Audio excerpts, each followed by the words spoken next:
Dear friends, the 23rd Thursday of Ordinary Time invites us to reflect on the theme, Christian love is different and distinct. It's the human tendency to show kindness and love only to those who are good and kind to us.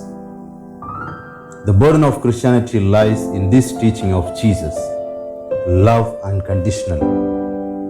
Go beyond the human tendency. Show the same love, may it be friend or enemy. All of us will agree that we can easily love those who give us love in return.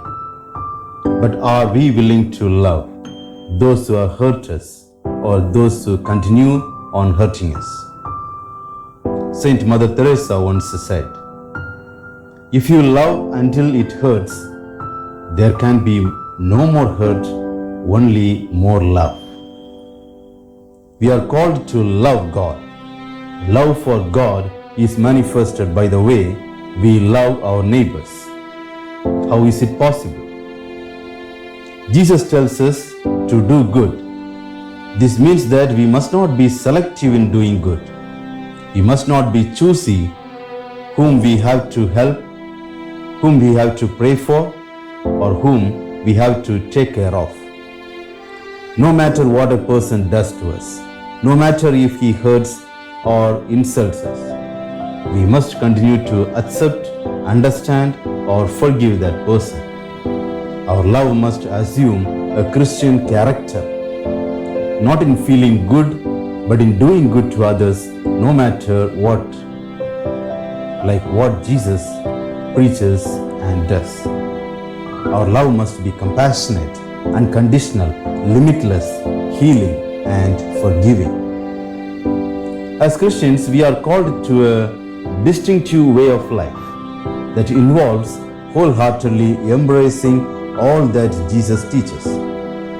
We cannot pick and choose the parts of his teaching that we leave and discard those that might be a little difficult.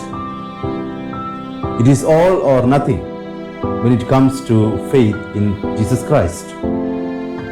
Today, Jesus gives us 5 distinct directions how to love. Firstly, bless those who curse you. If a person verbally attacks you, respond with kind words. If he calls you names or curses you out, don't respond by telling him off. Even if you avoid using swear words, respond graciously. Let your love be gracious.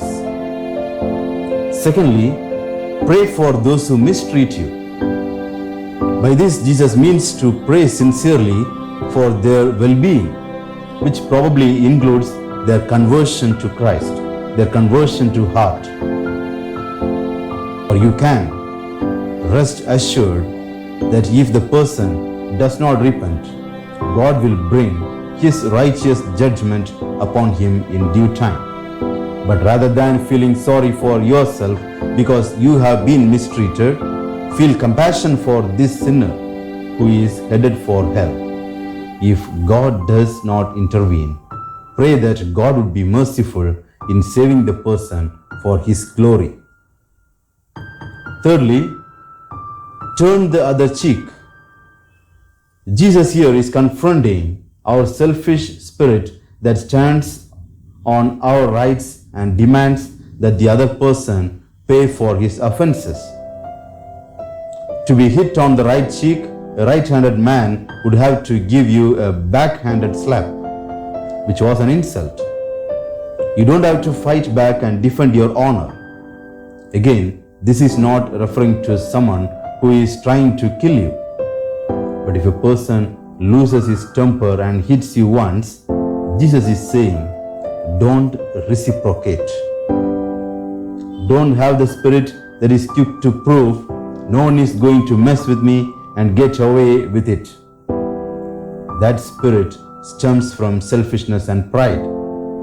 We are commanded to radical love that does not retaliate.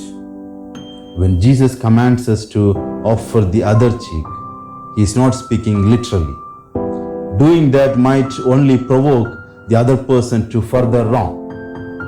He means don't let the person's insult or wrong toward you hinder you from further ministry to him.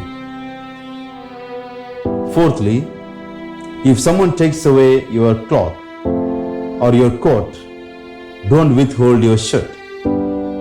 Jesus is hitting our greed and selfishness. We wrongly value our things more than we care about people.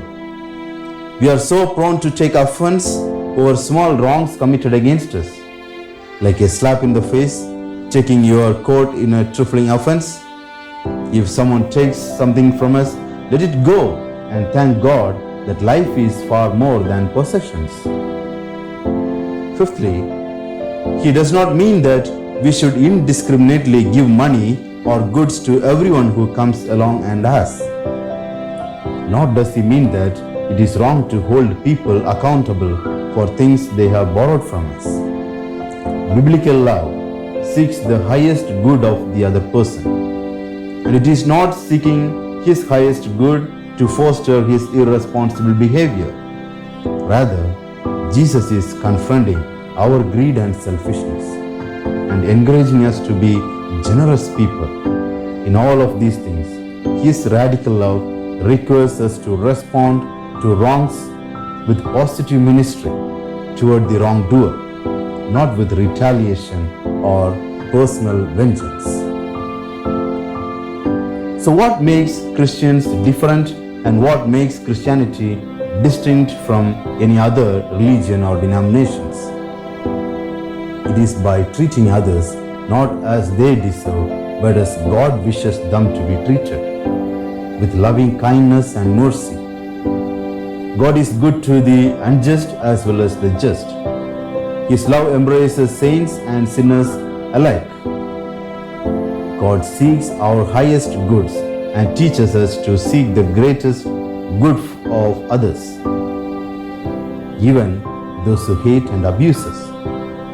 Our love for others, even those who are ungrateful and selfish towards us, must be marked by the same kindness and mercy which God has shown to us. With God, all things are possible. He gives us power and grace to those who believe and accept the gift of the Holy Spirit. We can do all these things by having loving hearts ourselves. It is because we are loving people. We can love others, even those who offend us. Christians, let us love one another. Let us pray. Father, we praise you for sharing your perfect love with us through Jesus Christ. We thank you for every opportunity to practice love and humility. May our obedience in loving you glorify you. Amen.